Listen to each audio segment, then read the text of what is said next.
caso particular, yo voy a tratar de integrar esta clase en particular, con lo que ya hemos estado trabajando en términos del pensamiento político contemporáneo. Recordarán ustedes que yo les he planteado en varias ocasiones que el pensamiento político es o representa las formas en que se expresan las relaciones en que se reflexiona en torno a las relaciones de poder, ¿sí? Entonces, en primer lugar, tenemos que recordar eso. Pensamiento político es relaciones de poder. ¿Cómo se organizan las relaciones de poder? ¿Cómo interpretamos el mundo en torno a los problemas del poder? Pero no solo el poder, y lo recordarán entonces en estas primeras palabras introductorias, que no es solo una cuestión de partidos políticos, no es solo una cuestión de, digamos, de las formas en que se organiza el Estado, en sus ministerios, sino es cómo interactúa en términos de relaciones de poder la sociedad, cómo la sociedad, según Max Weber, se organiza en torno a las relaciones de poder y cómo esas relaciones de poder entonces se expresan en instituciones sociales y en instituciones políticas, lo recordarán. Entonces, derivado de eso, entonces tenemos, por un lado, las organizaciones de un perfil meramente político, ¿sí? Esas relaciones, esas organizaciones, esos movimientos que Max Weber recuerdan que son, él usa el concepto de intencionalmente organizados para luchar por el poder y mantenerlo, ¿sí? Ese es uno de los principios básicos de Maquiavelo. En este caso no nos vamos a dedicar a cómo se organizan en partidos políticos, por ejemplo, en organizaciones políticas intencionadas, sino cómo recordarán ustedes cómo se organiza la sociedad en otras estructuras organizativas que generan poder. Ustedes recordarán que también hablamos que el pensamiento político es la etapa reflexiva. Luego viene el comportamiento político, ¿sí? Y ahí es donde nosotros vamos a centrar o intentar centrar esta presentación sobre el comportamiento político. Entonces, el comportamiento político se expresa no nada más de forma discursiva, eso es importante tenerlo en cuenta. El comportamiento político no es discursivo, es una actividad práctica. El comportamiento político es una actividad práctica. La parte reflexiva que hemos ya visto en las primeras clases es el ámbito, digamos, incluso discursivo. Pero ya la práctica política, las expresiones organizativas de la práctica política, tiene ya que ver en cómo se enfrentan las relaciones de poder de manera, insisto y redundo en esto, de manera práctica. Entonces, importa recalcar lo siguiente: el comportamiento político se traduce en ocasiones en partidos políticos. Podemos imaginar sociedades previas a la Revolución Francesa, porque es la Revolución Francesa la que da origen a los partidos políticos de élite, si ustedes quieren, con todo. En realidad no reconoceríamos los partidos políticos surgidos de la Revolución Francesa, pero eran partidos políticos. Y sin embargo, los movimientos sociales los podríamos distinguir, descubrir, y tenemos una radiografía de importantes movimientos sociales previo a la Revolución Francesa.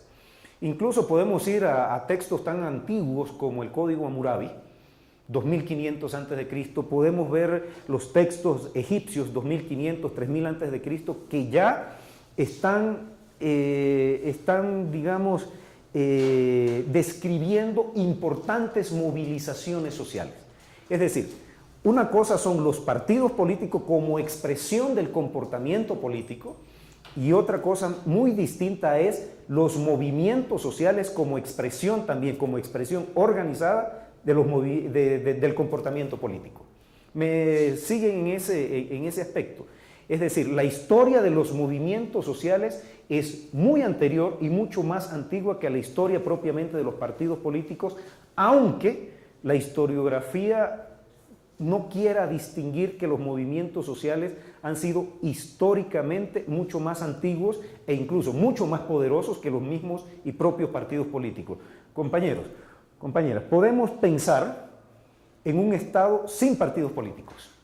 Eso puede existir, ha existido.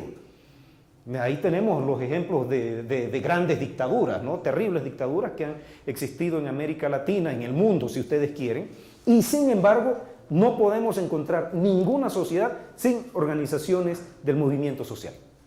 En las más terribles dictaduras, ¿no?, surgen movimientos sociales. Y no nos vamos a la historia, ¿no? Vámonos, por ejemplo, a los casos muy concretos, por ejemplo, de Venezuela, Nicaragua, Brasil, Argentina. A pesar del aparente caos que se vive en estas sociedades, aparenta ser que los partidos políticos tradicionales han colapsado, ¿sí? Ya no tienen capacidad organizativa, ya no tienen capacidad de convocatoria, y sin embargo sobreviven los movimientos sociales. ¿Sí me siguen en este planteamiento?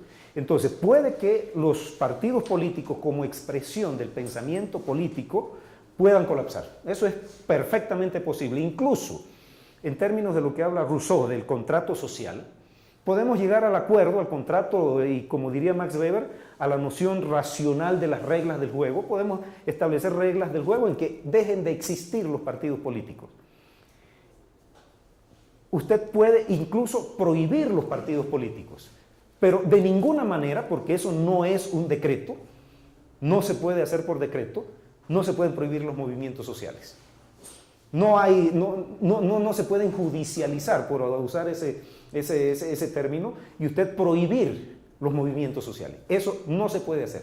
Los movimientos sociales contra viento y marea se organizan, surgen, ¿sí? Y yo creo que recordarán la clase anterior en la que decíamos que todos los conflictos se resuelven. Una forma de resolver una forma aparente de resolver los conflictos es prohibiendo los partidos políticos en una sociedad. Eso se puede hacer perfectamente. Pero a pesar de esa norma de proscribir los partidos políticos, de ninguna manera, aunque usted jurídicamente lo pueda establecer, en algún momento los movimientos sociales van a surgir nuevamente. Y se van a expresar, no sabemos de qué manera, pero los movimientos sociales son la respuesta única y posible, por ejemplo, en un momento de crisis o de caos o de colapso de las estructuras sociales tradicionales, ¿sí? Las organizaciones del movimiento social, entonces podemos mirarlas desde dos perspectivas. Primera perspectiva, ¿sí? Los movimientos sociales surgidos al calor de una crisis sistémica, voy a usar un concepto de Émile Durkheim, una crisis sistémica en donde haya anomia, una gran anomia, es decir, las reglas del juego tradicionales colapsaron. Allí pueden surgir importantes movimientos sociales que sustituyan a las viejas organizaciones o que sustituyan a las viejas reglas del juego, ¿sí? Pero pueden haber movimientos sociales desde otra perspectiva que se pueden definir desde la necesidad de organizar aquellos sectores sociales que comparten, digamos, una realidad y comparten objetivos similares. No debería mencionarlo en este momento, pero voy a plantearlo así. Entonces habría que leer a Agustín Cueva en la cuestión de las clases sociales. Cómo se organizan las clases sociales y la noción de clase en sí y clase para sí. Dice Agustín Cuevas, leyendo el 18 Brumario, que ahí es un acercamiento clásico de lo que son las clases sociales, que las clases sociales pueden ser clases en sí mismas, y esto se distingue, no sé si lo habíamos mencionado con anterioridad, pero se distingue, dice Agustín Cuevas, cuando los pertenecientes a una clase social determinada se reúnen de manera casi aleatoria, se reúnen de manera casi sin tener el objetivo de reunirse. En este caso, por ejemplo, los trabajadores. Los trabajadores confluyen en una fábrica. Confluyen, dice Agustín Cueva, como papas en un costal, ¿sí? Sin ningún objetivo en específico, con el único objetivo de trabajar y ganarse la vida. Pero muy pronto, y sin hacer broma del asunto, muy pronto entre incluso pudiera decirse entre cerveza y cerveza, como se pudiera decir, empiezan a dialogar sobre los problemas comunes que les aquejan. ¿Sí? No hay manera de evitar, por ejemplo, que en el ambiente de trabajo, quienes participen de ese ambiente de trabajo no empiecen a dialogar, no empiecen a debatir sobre sus problemas. Por eso decía hace unos minutos que los movimientos sociales son inevitables. No puede prohibir que los trabajadores hablen entre sí. No puede prohibir que las gentes en las oficinas hablen entre sí y, entre otras cosas, siempre expongan los conflictos que los tienen allí reunidos. Nació el movimiento social. Y deja de ser clase en sí y empieza poco a poco a convertirse en clase para sí, es decir, a responder a sus propios objetivos. Descubren que tienen problemas y objetivos en común. Para la experiencia de ustedes, dos trabajadores se reúnen y efectivamente, ¿qué es lo primero que hablan? Sus condiciones de trabajo. Una vez establecido que las condiciones de trabajo son deplorables, estamos hablando en términos de una abstracción histórica, una vez establecido que las condiciones de trabajo son deplorables, ¿qué hacen? Sí, se alían, pero empiezan a imaginar automáticamente formas de organizarse. Automáticamente empiezan a pensar en formas de organizarse. Una vez organizados los movimientos sociales, en este caso los trabajadores, ¿qué es lo tercero que hacen? Vamos, recuerden, imaginen, ¿no? Hacen un pliego de peticiones, ¿sí? Empiezan a exigir mejores condiciones de trabajo, ¿sí? Trasladémonos al movimiento social histórico, ¿sí? Propio del siglo XX, de mediados del siglo XIX y durante casi todo el siglo XX. Imaginemos ese movimiento social. Una jornada de trabajo de 14 horas, por ejemplo. Eso se dialoga, eso se debate, eso se plantea entre los trabajadores y da como resultado la necesidad de hacer los primeros intentos organizativos. Y da como resultado entonces lo que usted dice, compañero, el pliego de peticiones. Vamos a hacer un pliego de peticiones de 14 horas a 12 horas. Vamos a hacer un pliego de peticiones. Dividir la jornada de trabajo para tener una hora exacta de comida, ¿sí? Allí entonces está ocurriendo la transmutación, como diría Agustín Cueva, de clase en sí, de un grupo de personas que llegaron ahí por cualquier motivo. No por cualquier motivo, mentí, llegaron con el solo objetivo de trabajar y ganarse la vida. Solo con ese objetivo. No hay lazos vinculantes entre ellos, individualmente son desconocidos. El trabajador A viene del norte, el B viene del sur, el C y el D vienen del este y del oeste respectivamente y se encuentran en la fábrica, se encuentran en su lugar de trabajo y esas condiciones de trabajo obligan al diálogo. Me gustaría que ustedes pudieran, quizás lo vamos a ver más adelante, pero que vieran la película Tiempos Modernos de Charles Chaplin. No sé si la han visto. Genial. Una aproximación genial. Han visto Tiempos Modernos, ¿no? Cómo se divide el trabajo en la fábrica y cómo el otro queda esquizofrénico, ¿no? de estar haciendo un trabajo repetitivo, agotador. Vieron la película, ¿verdad? Sí, y uno con el martillo y el otro con la tenaza y todo el día en eso sin que nadie le explique a nadie qué es lo que está pasando allí. ¿Sí? Cuentan, yo no sé si eso sea verdad, pero Charles Chaplin decía eso, ¿no? Las fábricas se están comiendo al mundo y yo tengo que decir algo. ¿Sí? Ahí volvemos a la cuestión de un poquito atrás, compañero. Esa película es un claro ejemplo del pensamiento político. En esa película se expresa cómo, lo que hemos dicho con anterioridad, cómo reflexiona el director, en este caso Charles Chaplin, sobre el mundo. Eso es pensamiento político que lo expresa de manera discursiva en una película. Pero una película genial que retrata de una manera muy descarnada la situación y la condición de los trabajadores del cinturón industrial de los Estados Unidos de la década de 1920 y 1930. Una aproximación. Allí vemos una articulación extraordinaria entre el pensamiento político, Charles Chaplin, el autor, versus la movilización social, ¿sí? En muchos cortes de la película, ustedes recordarán, ¿la vieron por pedazos o la vieron completa? Completa. En muchos cortes ustedes verán que hay movilizaciones sociales, gente con pancartas allí movilizándose, expresando demandas, etc. Entonces ahí ya tenemos clase en sí, transmutada en clase para sí. Es decir, están luchando por sus objetivos que están en conflicto con los objetivos, en este caso, de los dueños de la fábrica. Entonces, el dueño de la fábrica es clase en sí y clase para sí versus los trabajadores que son clase en sí y clase para sí. ¿Me van siguiendo en este aspecto? Usted puede prohibir el movimiento sindical, usted puede prohibir el movimiento de los campesinos, pero no puede prohibir, no hay forma de prohibir la movilización social.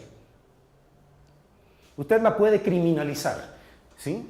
Usted la puede criminalizar. Estamos hablando de movimientos sociales, digamos, como campesinos, indígenas, trabajadores, pero del otro lado, entonces, también tenemos movimientos sociales porque tenemos que reconocer que organizaciones que aglutinan, por ejemplo, a los agroindustriales, que aglutinan a los comerciantes, también son movimientos sociales. ¿Sí? ¿Me van siguiendo en esto? En ambos extremos se expresan como movimientos sociales porque en ambos extremos, compañero, hay una lucha por el poder. ¿Sí? En ambos extremos hay una lucha por el poder.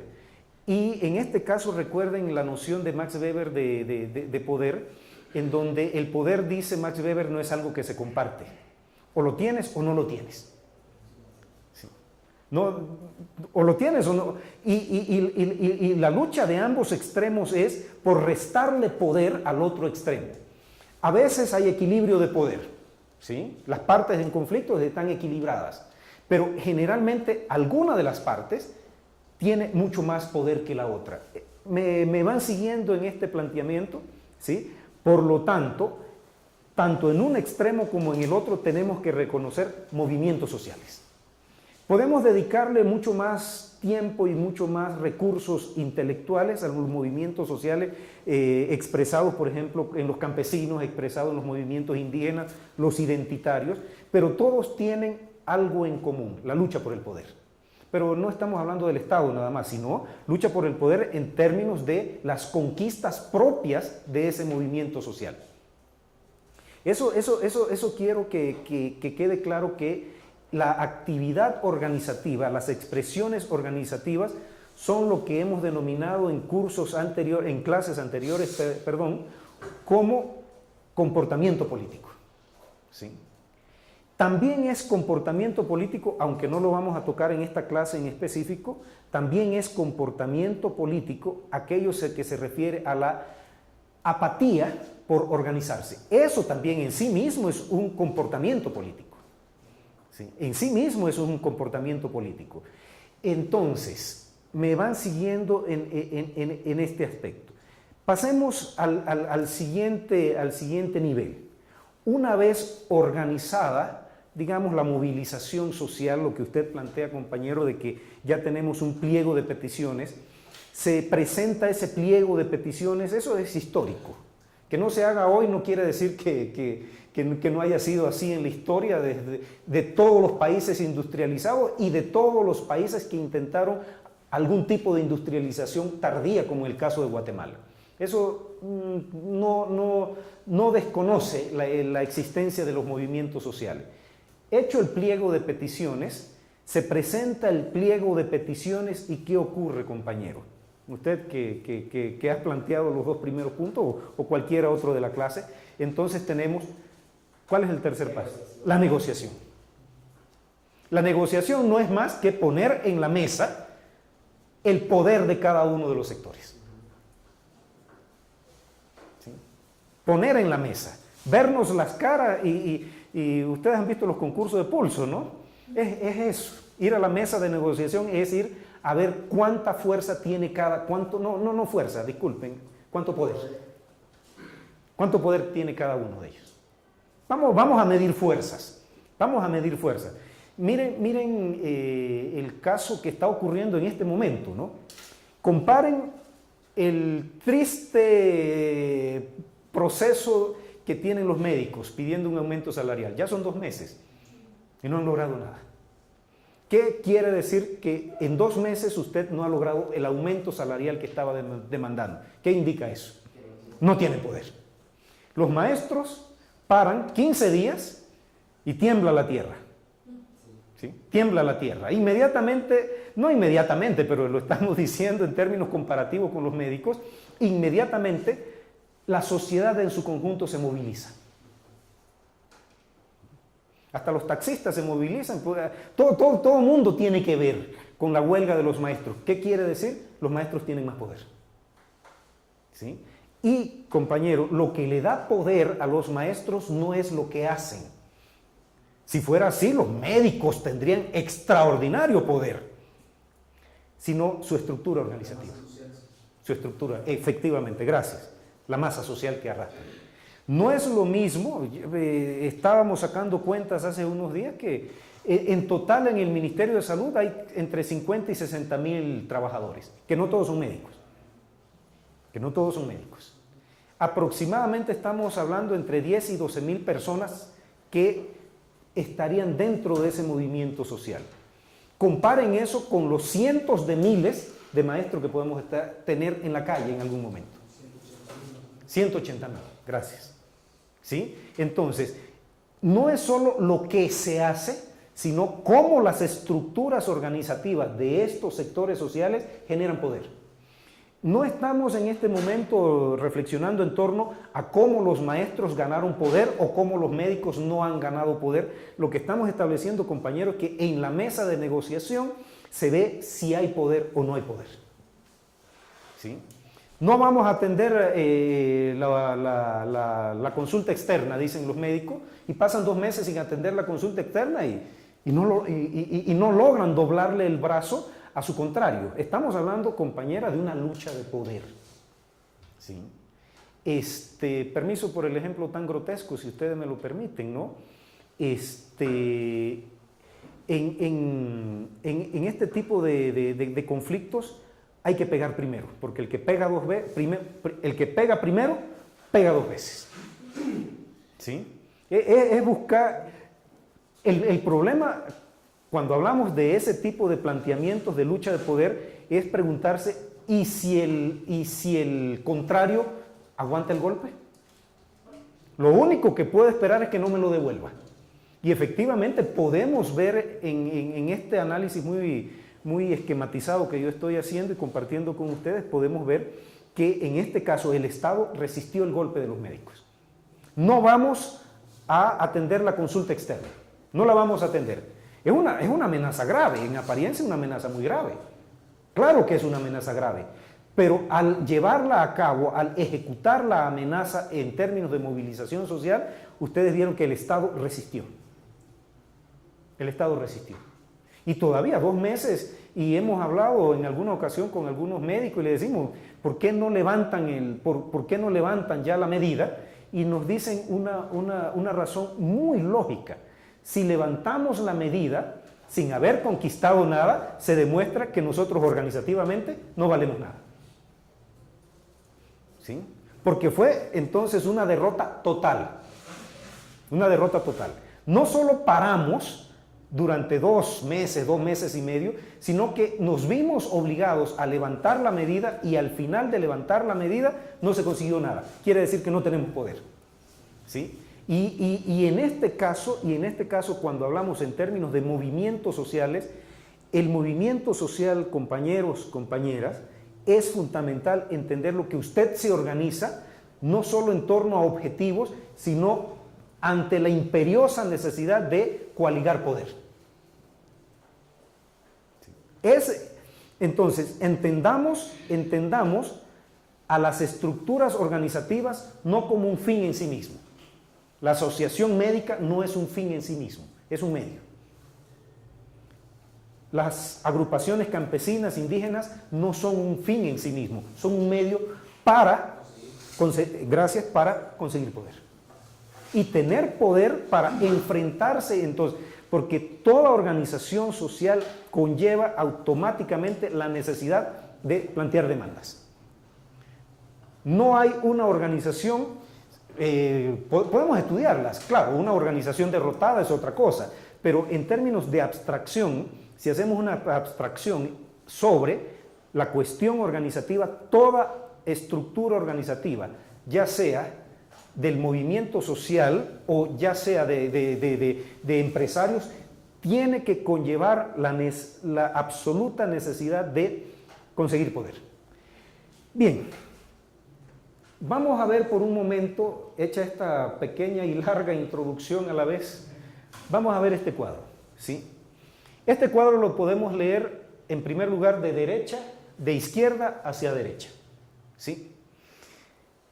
Todo movimiento social en este momento, desde el más humilde o desde la más humilde junta campesina que podamos encontrar en el área rural guatemalteca, en el área rural brasileña, argentina, donde usted lo quiera ubicar, no hay movimiento social que no esté de alguna manera vinculado a lo global, en donde los problemas globales en última instancia son los que determinan la dinámica organizativa hasta de esa pequeña junta campesina. Vamos a tratar de demostrarlo. Pensemos, por ejemplo, en condiciones básicas como nuestra alimentación, ¿sí? La alimentación en Guatemala depende absolutamente de la existencia del maíz, ¿sí? En sus distintas formas de preparación, pero la materia prima es el maíz, ¿sí? El precio del maíz no depende de Guatemala, ¿sí? Las condiciones para la producción de maíz, tanto en términos locales como en términos globales, dependen, por ejemplo, de condiciones como el precio del petróleo, por ejemplo.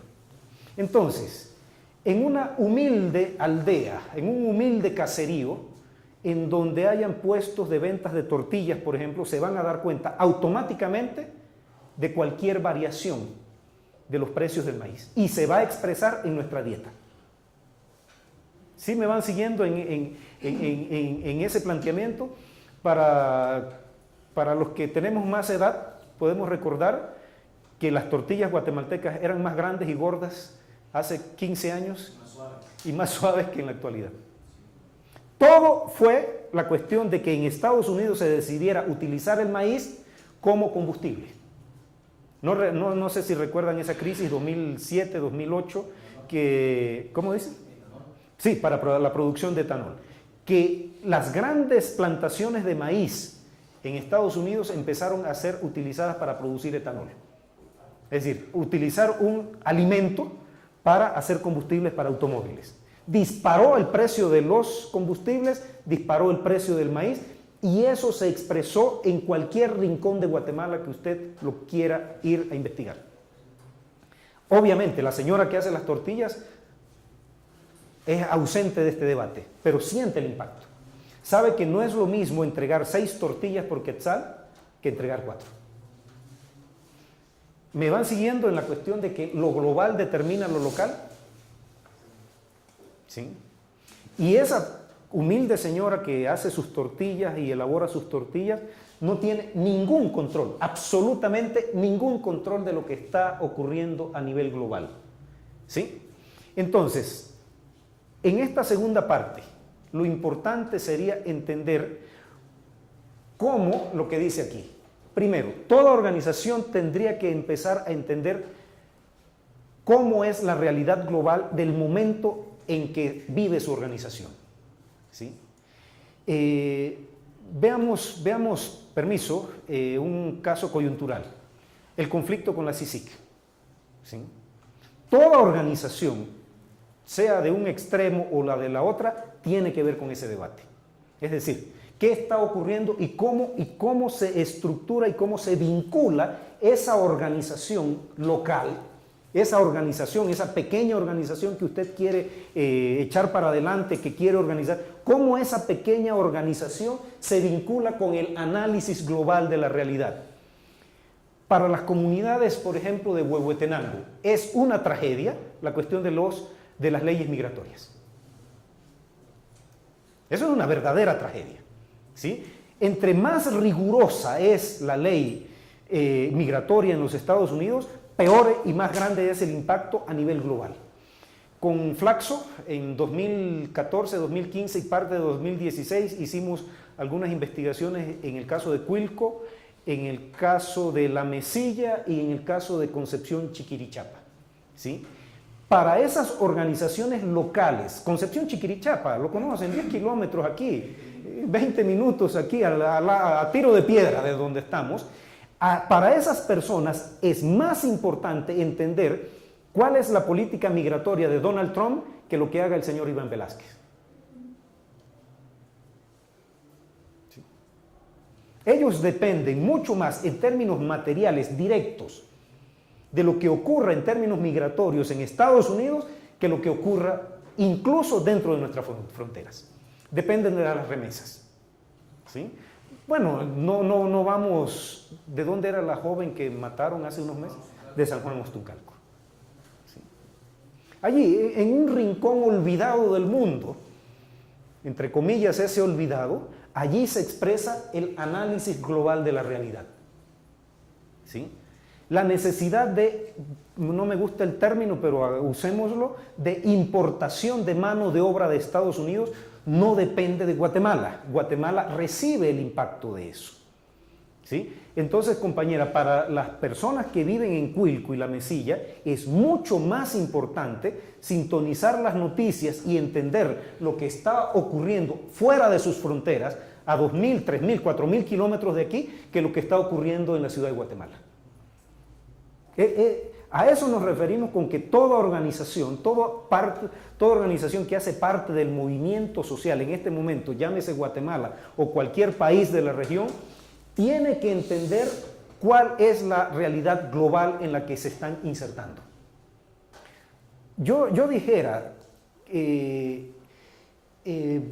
pensemos, no sé para el caso de Guatemala, pero es casi idéntico, pero el caso de El Salvador es más paradigmático porque incluso muchas municipalidades, propiamente municipalidades, dependen de las remesas. Muchas municipalidades, propiamente la estructura organizativa de la municipalidad, del consejo municipal, todo aquello depende de la remesa y como son los migrantes los que financian muchas de las obras locales, entonces los alcaldes, concejales y consejo municipal y todo aquello tienen que rendir cuenta a los migrantes. Porque son los que están enviando los fondos para hacer las obras dentro de las comunidades. Sí me siguen en este aspecto. Entonces, los alcaldes, lo recuerdo muy bien en estas investigaciones, muchos alcaldes incluso tienen que ir a Estados Unidos a reunirse con quienes están mandando los fondos. Bueno, ¿dónde se gastaron los fondos? Queremos ver la escuela, queremos ver el acueducto, etcétera, etcétera, porque ellos son los que están enviando los fondos. Eso es el análisis global de la realidad. ¿Me van siguiendo en ese sentido? Toda organización, absolutamente toda organización, tiene que tener la práctica ya integrada a su dinámica organizativa de entender el análisis global de la realidad. Eso sería lo fundamental. Pensemos análisis global de la realidad. Otro punto. En las últimas semanas han subido los precios del combustible. ¿Sí? Eso no depende, absolutamente, eso no depende de la buena o la mala voluntad de nuestros conciudadanos. Solo recibimos el impacto. Bien, ¿cómo su organización en particular, su organización de mujeres, su organización de pequeños agricultores, su organización, cómo esa organización responde a ese análisis global de la realidad? Por ejemplo, el movimiento feminista. El movimiento feminista es un movimiento que tiene expresiones locales que dependen de las discusiones y debates y formulación de políticas globales, las Naciones Unidas. ¿Sí? Mucho de lo que se pueda o no se pueda demandar en el ámbito local depende de lo que se está haciendo en instituciones supranacionales. Naciones Unidas, UNESCO, etcétera, etcétera, que ustedes conocen tan bien o mejor que yo. El movimiento feminista tiene grandes vínculos orgánicos absolutamente necesarios para su dinámica con el análisis global de la realidad. Los movimientos de identidad sexual, por ejemplo. Ese no es un movimiento que nace dentro de las fronteras de Guatemala, sino que depende de cómo a nivel global se han estado articulando esos movimientos. ¿Sí me siguen en ese planteamiento? ¿Sí? No es posible que ningún movimiento se desvincule de ese análisis de la realidad global. ¿Sí?